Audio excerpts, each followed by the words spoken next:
Every time I'm stopped at a traffic light and see a white person begging on the corner of the street, I never feel sad, see them looking hungry.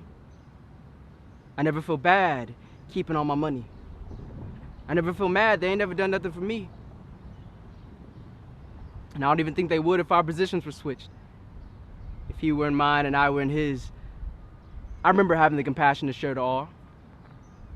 5 years ago, I would have given my last $5 to poor, broke, evicted, begging white Steve. But then I did my research and could not believe that whites captured blacks only 4 centuries back, brought them back on their backs across seas, forcing them to dig up soil, plant seeds because they didn't feel like growing their own money trees. And this wouldn't be such a hot topic if whites had given blacks at least half of that profit, but instead they gave some niggas 20 acres, other niggas 20 more acres, and made sure we knew we were their mules, working with no reward but water and grass. Early Europeans, now whites, stole this car of a country and recognized us as the fuel, literally breeding us as fools until their gas tanks were full. To make it simple, businesses, land, and homes are like pimples on America's face, and right now that face is white. Get it? They own those pimples. Brothers and sisters always gotta keep a clean face. They pop their pimples so they can keep a clean space and end up not owning anything. And the problem isn't exactly what we're doing. The problem is that we can't exactly afford to do it. While we were enslaved, whites got a head start, grabbing any land in sight so they could slap a business on it. We ain't have no rights, so we had to get busy on it. Working day and night, never got commission for it, man. That just ain't right.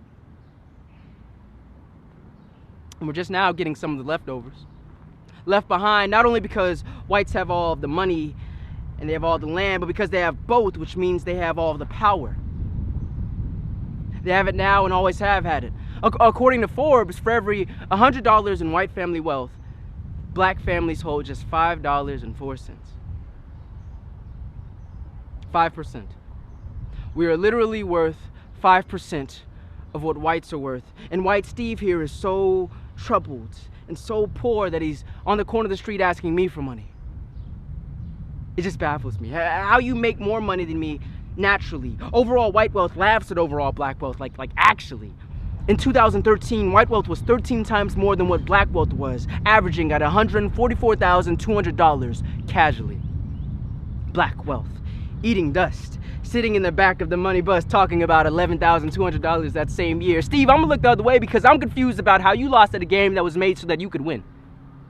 Like how you lose at a system that was literally built for your comfort. There was a point where you and your boys could have me outnumbered, kill me, throw me in a back alley dumpster, all because I looked the wrong way at your mother, and there'd be no record, no court date, no trial, just another black mother who lost another black child. Cops like, we'll look around for a while, but the list of black families that have been told this with no justice served makes me sick. It's so absurd. Blacks wasted more than they're heard. Nigga ain't even worse than word. Hell, it's just a word. Nepotism, negligence, nationalism, narcotics, noose, nightsticks, all tools used to ensure that the quality of the black community is maintained at where it is now. I think it's strange. In 2011, white families saw a $56,000 return on investment after completing a 4-year institution. Black families only saw $5,000, but white Steve's asking me for change. No, Steve, where's my change? And I hate having to ask that question, Steve. I really do. I hate having to generalize like y'all used to, but it just makes things easier. Mentally challenged or lazy on the street, I can't see either. All I see is the pigment, organs and functioning ligaments. And I wish that wasn't the case, Steve.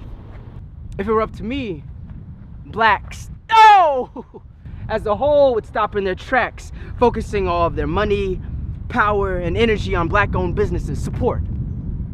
So much money would be accumulated that we'd be able to buy more businesses, accumulating more money, creating a cycle of more money, more land than business. Hold up. More money than land than business. Hold up. Okay, more money than land than business. Hold up. Hey, yeah, more money, hey, more land, hey. Mix that with the large swarm of new black investors, ownership. You now have the serum, the antidote to healing the black community. What's suffering right now, Steve, what's dealing with the disease of systematic and financial oppression the most is our black neighborhoods. So when you take the serum, support and ownership, and apply it to our black neighborhoods, dumping money into them to better our resources so that in response we can better our mindsets, it won't be long until we're out of oppression. Maybe we'll never be able to exactly match white wealth considering the circumstances, but at least we'll have a big worth advancement. Maybe one day, realistically, that $5.04 will upgrade to $50.40. 50% is much better than 5%. But really what I want more than anything, Steve, is for that $50.40 to be $100. For every $100 in white family wealth, I want there to be $100 in black family wealth, Steve, because I want it to be equal. If you knew that this system was built so that I'd be on the corner of that street and you'd be driving by in that car, would you still expect me to spare some change? If you knew that your earning power was determined by the color of your skin, the lighter the tone, the higher the power, would you still expect me to spare some change? If you knew for a fact that you had a higher chance of being able to support yourself, a higher chance of living than me, would you still expect me to spare some change? I'm sorry, Steve. I gotta support my own before I can even think about helping you.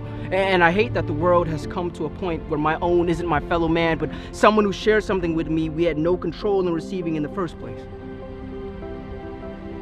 One day, Steve, I'll be able to give you my last $5, knowing in the back of my mind that we're equal. Knowing in the back of my mind that you'd do the same for me if our positions were switched. One day. Light screen, I'll see you, Steve.